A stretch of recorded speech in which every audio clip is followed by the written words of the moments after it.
Well, to start with, I was what they call a surgical tech for 6 years, which means I operated in surgery and did everything possible you can think of, including TURP, which I knew when I got older that I was going to have it eventually.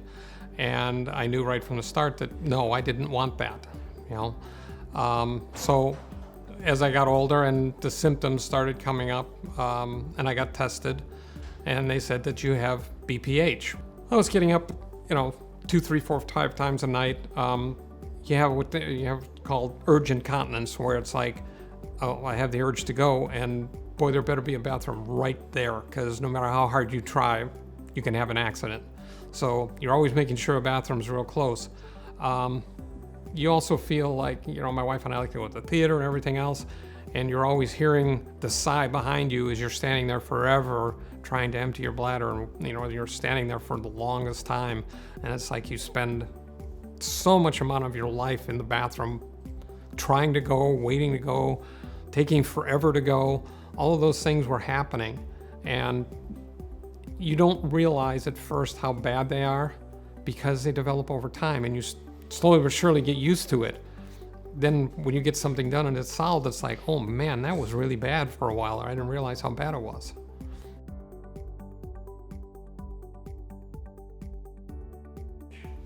It was kind of, I knew that I probably had it because of my medical background, but again, the key factor was B. It's benign, so there's no cancer involved, okay? And I think that term isn't used enough when we're describing for other men. Is B stands for benign. It's not cancer. It's something that every single guy, if you're a male, you're gonna get it. It's gonna happen to you. But the benign part is really, key to that. And the fact that, I had so many other options that were not available to me. Kind of a little depressing, because I can either go this really radical thing or do nothing.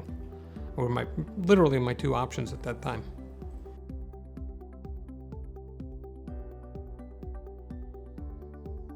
Obviously, TURP, which is very, very invasive to the body, and it's very difficult. You've got a catheter afterwards, which is not pleasant at all.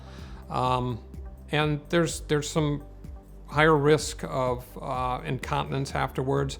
There's higher risk of sexual function problems afterwards, which, needless to say, we're males, we're ego, you don't want to risk those kind of things. There's another one that's like a stent that they can go in and put in, but that's got to be a smaller size prostate, and then it'll work. Mine was beyond that, so had to take that away.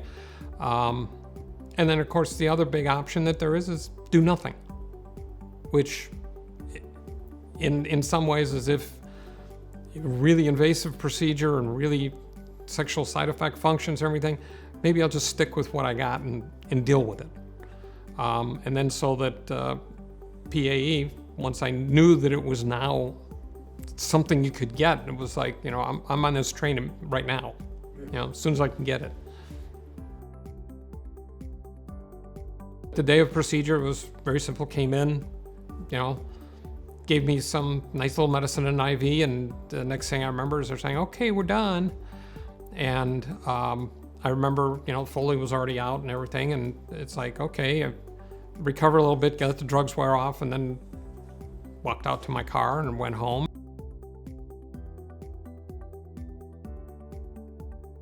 My symptoms, started going away, and as I cracked to my wife about 5 days later, I said, hey, I'm able to crack the porcelain again. And, that really means something. I was like, boy, I can go to the bathroom, I can void my bladder, I can be in and out in, a minute as opposed to 10 minutes.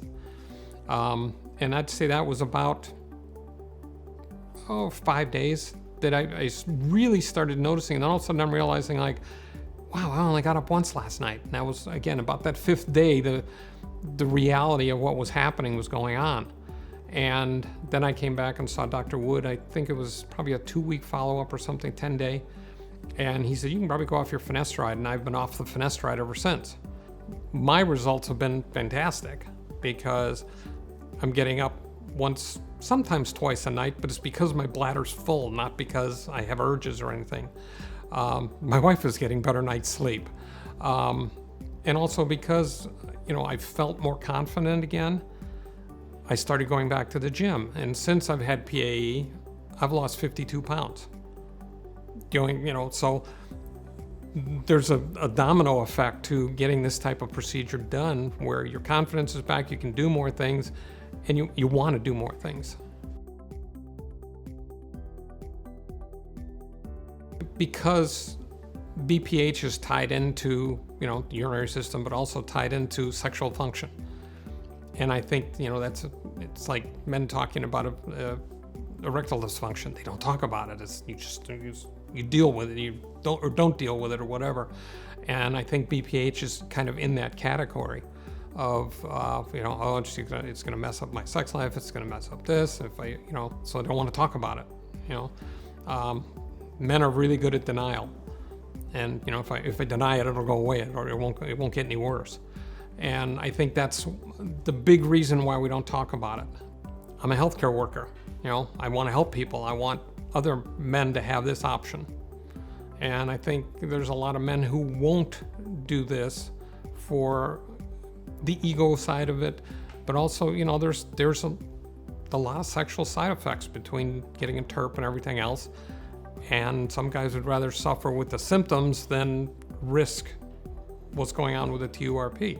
Most everybody thinks of surgery as cutting you open and, taking something out, and people hear about the recovery time, and, they'll hear about someone getting a C-section and how hard the recovery was and everything.